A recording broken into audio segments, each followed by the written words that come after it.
never met a short story I liked back in high school. If I was going to read, I wanted to read. I wanted to get caught up in the plot, get to know the characters, inhabit the action, spend some time in another world. I certainly didn't want to finish half an hour after I began, no matter how lovely the language or innovative the miniature plot. My eyes just drifted over short story sections at bookstores and libraries like they weren't there, and I honestly can't remember the name of a single story I read in high school that has stayed with me. I know. I should start the podcast with a more chipper intro. But here's the thing.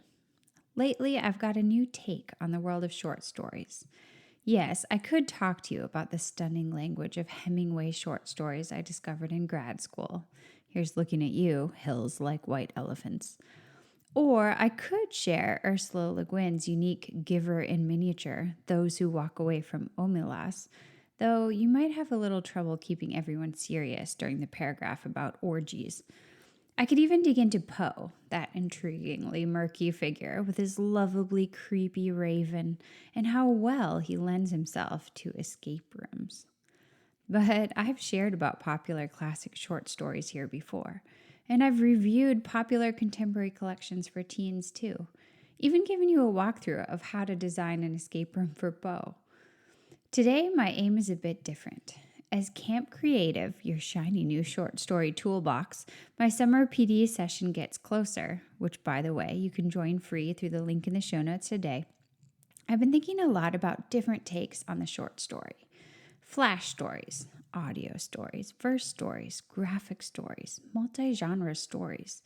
What if we added these to our short story toolbox alongside the brilliant canonical and contemporary short stories we've probably already got in there?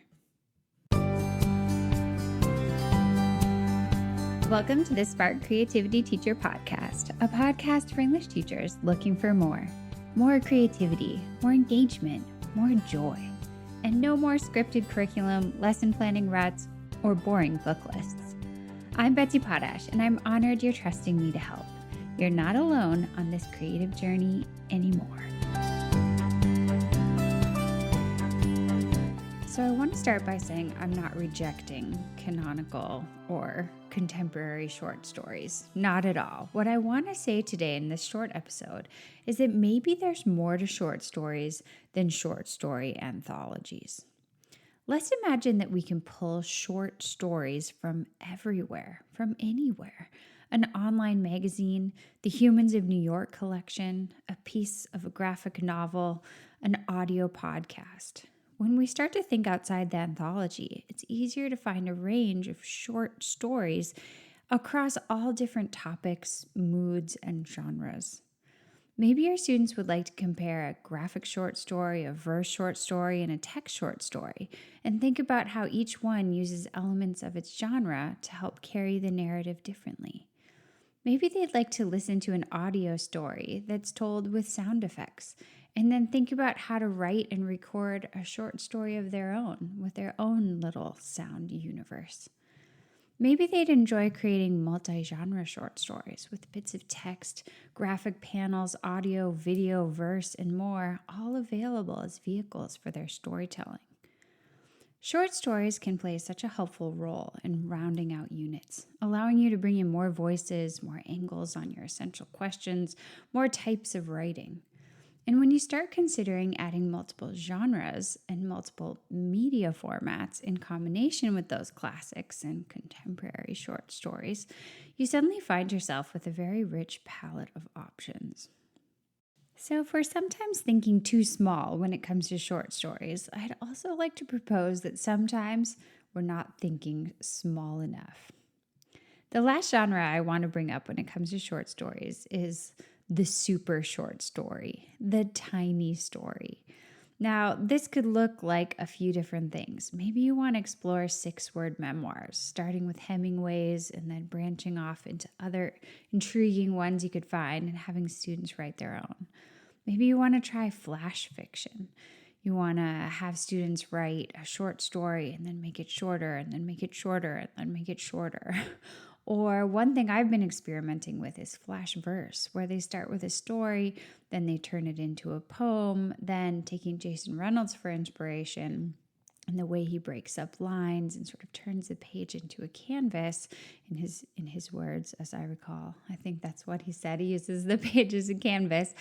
You can have students do the same thing and really experiment with boiling down their stories into this tiny sort of crystallized piece of art.